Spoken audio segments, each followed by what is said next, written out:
గాక, దేవునికి ఘనత కలుగును గాక. ఆయన అన్నాడు, ఆయన ఆవరణములో కాపాడబడతారు. ఎవరైతే భయభక్తులు కలిగి దేవుని పట్ల మనం ప్రణాళిక కలిగి ఉంటామో ఆయన ఆవరణములో మనం ఏం చేయబడతామని చెప్పండి, కాపాడబడతాము. కీర్తన 119:3. ఆయన బిడ్డలు పాపము చెయ్యరు అని ఉంది వాక్యము.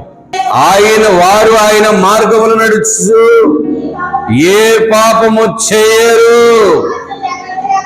ఆయన ఆజ్ఞలు జాగ్రత్తగా గైకొన వలనని దేవునికి మహిమ కలుగును గాక. దేవుని సన్నిధిలో జీవించేవారు, దేవుని సన్నిధిలో నడిచేవారు, ఆయనతో సహవాసం కలిగిన వారు ఏ పాపమును చేయరు అని దేవుని వాక్యము. దేవునికి మహిమ కలుగును గాక. నీ మార్గంలో నేను నడవాలని నా నడతలన్నీ ఏం చేశాడు దావీదు, స్థిరపరుచుకొని ఉన్నాను. నా కాలుకి జారదు. దేవునికి మహిమ కలుగును గాక. ముందు నా కాలు జారింది కానీ ఇక మీదట జారదు అంటున్నాడు ఆయన. ముందు జారిపోయిందంట, తర్వాత చెప్పండి ఇక నా కాలు జారదు. దేవునికి మహిమ కలుగును గాక అని ఎవరంటా ఉన్నారు ఈ మాటలు? దావీదు మహారాజు. మళ్ళా చదవండి వాక్యం. నీ మార్గముల యందు నా నడతలను ఏం చేస్తా ఉన్నాడట, స్థిరపరుచుకున్నానయ్యా. నా కాలు ఇక మళ్ళా తిరిగి జారలేదు. దేవునికి మహిమ కలుగును గాక. నేను చేసే ప్రార్థన ఇశ్రాయేలు పక్షాన అంగీకరించుము. దేవునికి మహిమ కలుగును గాక. ఇన్ని మాటలు దేవుని బిడ్డలు చెప్పే ప్రతి మాట కూడా మనం లేవీకరణ గ్రంథము 25:18-19 వరకు చదవాలి. లేవి గ్రంథము. దేవునికి మహిమ కలుగును గాక. దేవుని వాక్య ప్రకారము కట్టడలను అనుసరించి ఆయన చెప్పిన నిబంధన ప్రకారంగా నడుచుకుంటే ఏం చేస్తా ఉన్నట్టు చెప్పండి, సురక్షితముగా దేశములో మీరు నివసిస్తారు. దేవునికి మహిమ కలుగును గాక. లేవి 26:6 క్షేమం ఉంటుంది, భయము ఉండదు, ధైర్యం ఉంటుంది. దేవునికి మహిమ కలుగును గాక.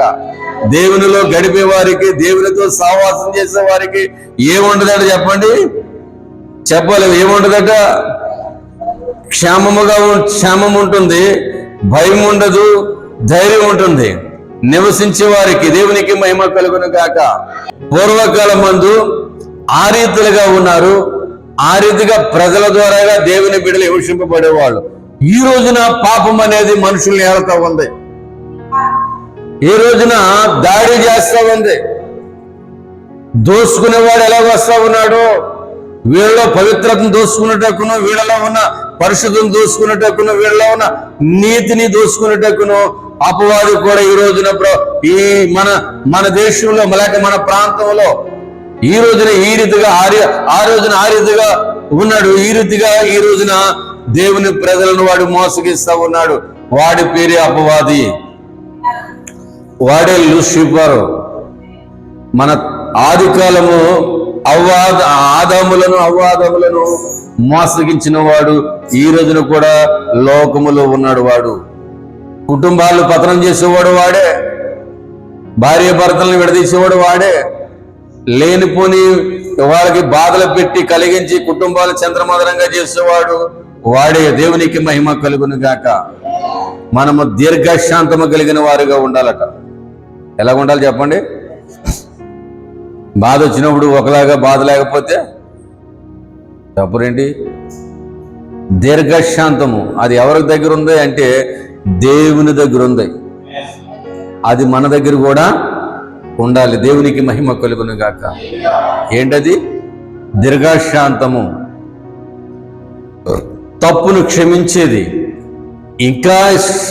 ఇంకా ఓపు కట్టేది, ఇంకా క్షమాపణ ఇచ్చేది. ఆ మనస్సు మనం కూడా కలిగి ఉండాలి అనే విషయాన్ని దేవుడు తన ఆత్మ ద్వారా మనతో మాట్లాడుతూ ఉన్నాడు. దేవునికి మహిమ కలుగును గాక. చూడండి, ద్వితీయోపదేశకాండము 5:33 కూడా త్వరగా ద్వితీయోపదేశకాండము 5:33 వాక్య భాగంలో ఏమని రాయబడి ఉందంటే, దీర్ఘశాంతముగా ఉంటావు. 5:33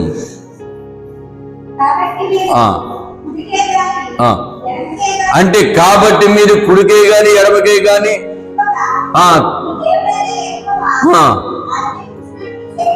అంటే నీ దేవుడని యెహోవా నీకు ఆజ్ఞాపించినట్లు చేయుటకు ఎలాగా జాగ్రత్త. ఆజ్ఞ ఇది. దేవునికి మహిమ కలుగును గాక.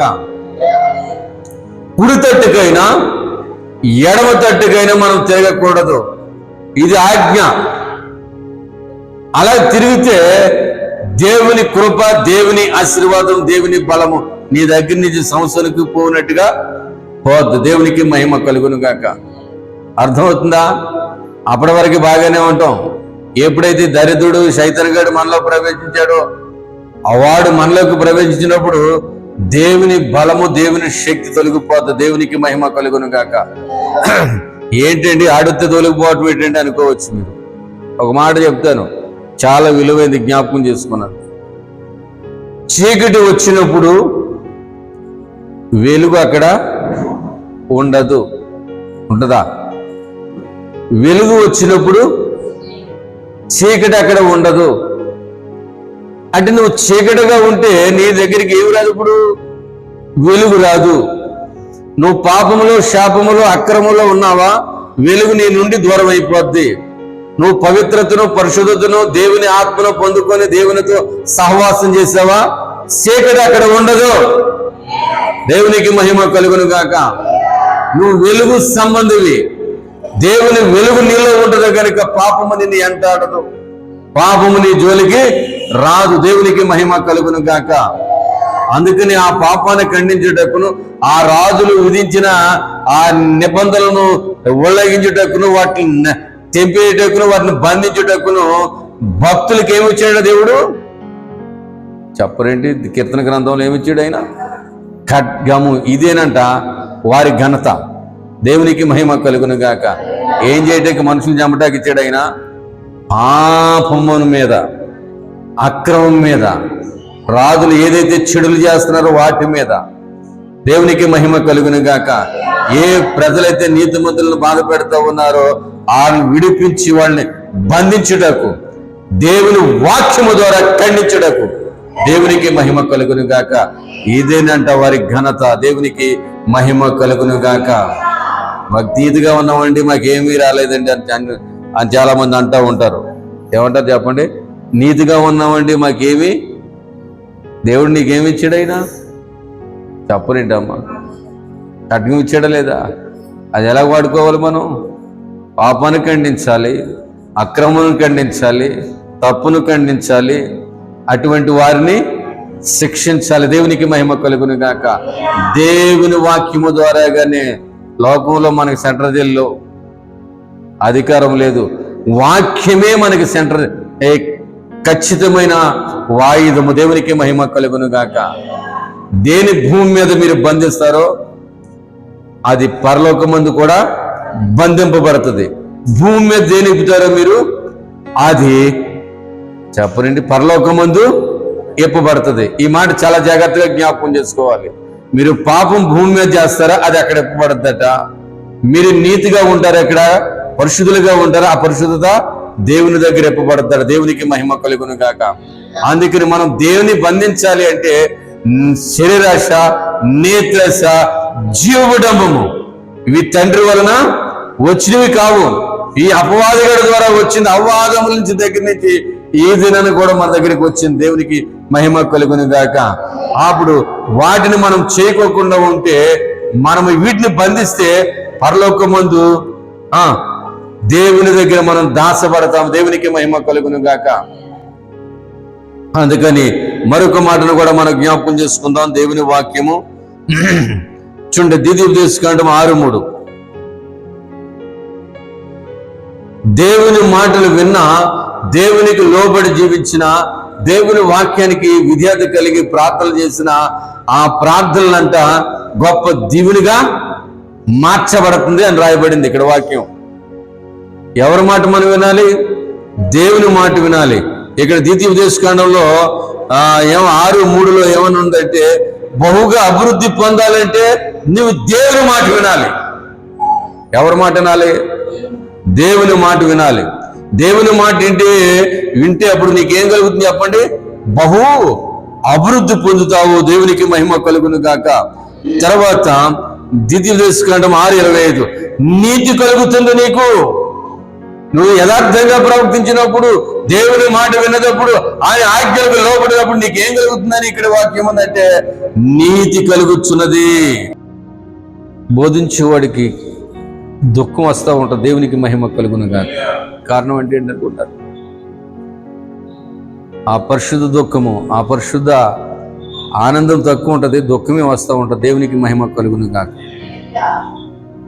దేవుడు తన మాటలను దీవించును గాక. దేవునికి మహిమ కలుగును గాక. ఆమేన్.